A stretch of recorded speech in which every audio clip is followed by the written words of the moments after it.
Welcome to Behind the Play. It's me, Maddie. Today we had the honor of inviting Evan to my property in rural Manitoba.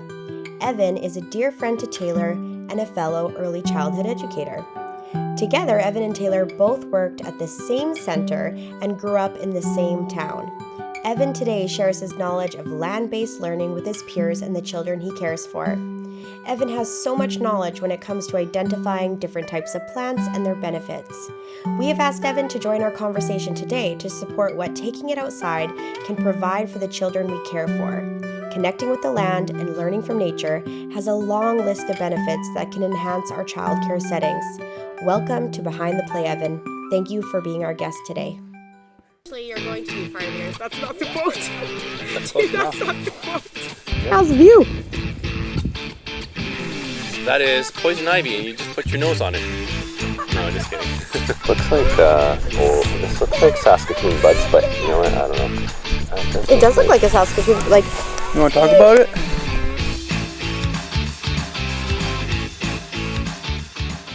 This is probably dog rose. You can tell because of the thorns. And yeah, in the fall or in the summer, you'll get the rosehip fruit. Yeah, after the flower blooms, you'll have those rosehip berries. Yeah, you can eat it. It's very high in vitamin C. More vitamin C than 10 oranges. Well, that's what my elder said, so. Yep, and also the root of the dog, they call it dog rose because you put the root on a dog bite infection. That's why I call it dog rose. Apparently, always say apparently. Because if you're wrong, you said apparently, so. Yeah, we just came across a wild strawberry leaf over here. Yep, that's the leaf is good tea, it's edible. The root is good medicine, it's for the heart. All right, we were just coming a little bit further into the bush and we discovered a log almost completely covered in moss. Evan, is there any traditional use for mosses? Yeah, I was taught that you can use them in diapers to absorb the yucky stuff. Also, like indigenous people use them for menstrual pads because they're soft and they're antibacterial. My kid just said, this makes your bum itchy. This is the rosehip, and it's high in vitamin C. That's the dog rose. But the flesh is high in vitamin C. But the seeds, they're only to use when you're constipated because they'll give you itchy bum. This is hawthorn berry. The leaf is edible or medicinal, and the berries are edible. And you can turn these into fishing hooks. Oh yeah. And you also can lose your eyeballs, so be careful. Yeah, those thorns are massive. Yeah. Here, a prairie grouse makes a really interesting sound when it flaps its wings, and it sounds like a tractor starting. At least that's what they say. So if we're walking through the bush here and we hear that sound, it could be a grouse. Could you tell us how to prevent ticks from latching onto our bodies? They don't like strong scents, so you can use lavender, essential oil, cedarwood, peppermint, orange, geranium. Yeah, anything strong smelling. Spray it on yourself before you go. Shoes, backpacks, and after. In a little tiny pot, she's like, you know what? I put so many seeds because the strongest one is gonna survive. There's a lot of competition in this pot. Which seed is gonna get the most moisture? What type of seed? An apple seed? No, it was vegetables. Okay. So they like have a competition. It's like that's why I don't just put one seed in there. I put a bunch, and the strongest one will produce the best. I also vegetables. learned something from that show where when you plant tomato plants, you want to make sure that you dig them out, you put them in quite deep because they have to push really far through the soil, which means that it's going to be a strong root and a strong plant. Didn't know that. And that's why you water from underneath. Yes, that's what we do. You do an underneath irrigation system if you can. Thank you, Zach Galifianakis. Yeah. That one's for you, Zach.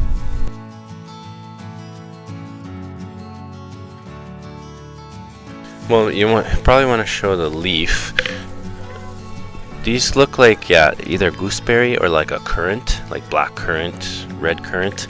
But yeah, they're really kind of sour, sweet, and they'll actually like root themselves. If they touch the ground, it'll actually form roots and start a new bush. So you can propagate new bushes just from cuttings.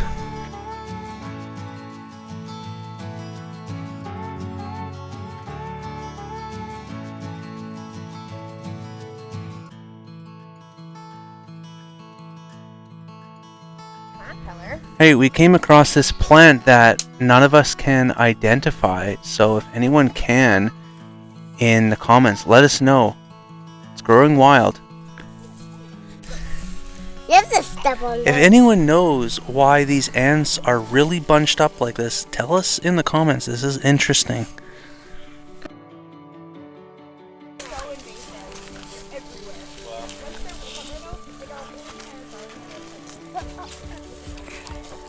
This is yarrow, I'm pretty sure. Yeah. Alright, Evan, we came across this plant and there's actually like a lot of it. Can you tell us a little bit about it? It's stinging nettle. So yeah, it's very nutritious. Soups, stews, in your smoothies, and also it's good for allergy relief. It has antihistamines. So yeah, if you have bad allergies, you can use that. Also, some people wear gloves. I don't, because I like the stings, because apparently it gives you very small doses of serotonin. It actually boosts your mood. It'll calm you down if you're having a panic attack.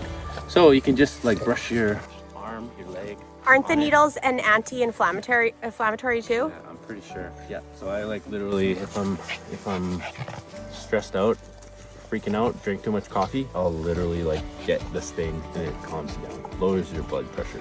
So you do have to be careful if you have high blood pressure or low blood pressure. It might.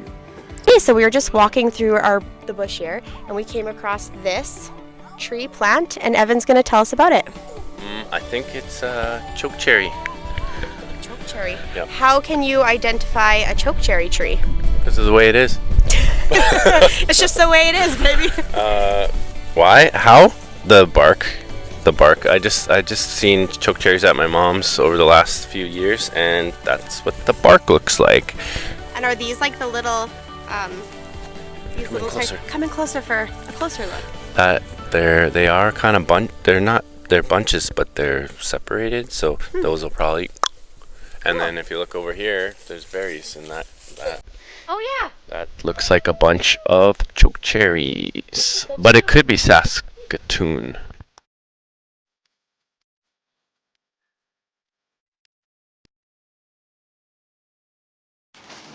Okay, so why are you passionate about foraging?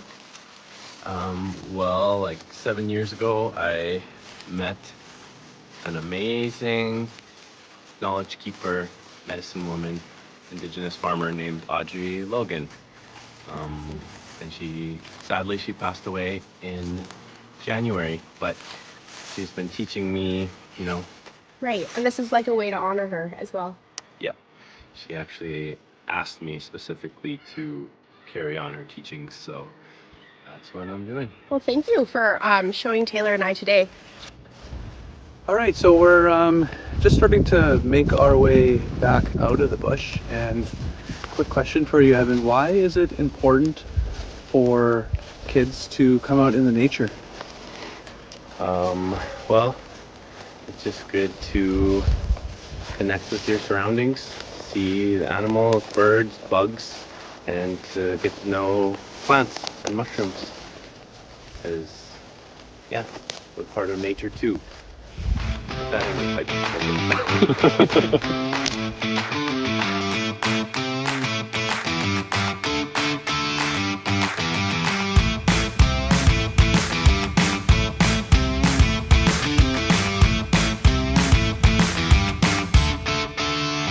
Look at, see, that's the people, they go, who's coming in?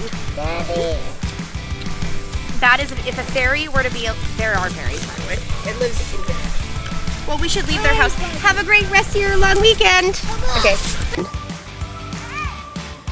Evan, what the hell is this? You can edit all this out, right? You know how to do that? Okay, as an educator, you shouldn't tell the kids that you're going to fall. Ask them if they feel safe and what their next move is going to be. Protecting themselves. So, can we really be mad? I mean, don't eat me, bear. But I care about you. You know. Day 34. The lake that's just over here. We're running out of food. West Shore Lake is like Water right over reserves. there, and there's like otters. Almost gone. Otters! Someone died yesterday, and I think I have 3 days left. You otter in the toilet! Maybe we'll find a. This is perfect. That's all. Kids are Evan, we found a thing. Tell us about the stuff. Well, this stuff is. Okay, are you filming? Oh, I didn't know you. Evan, this is wild rhubarb, right? No, it's burdock root. It's from Asia. It's edible. The young leaves are best, and the root is a delicious vegetable. It tastes like a root vegetable of similar nature. All right, huge thank you to Evan for coming out and teaching us about all things plants and nature. It was a good day of foraging. Thanks for coming. You're welcome. Oh, sorry.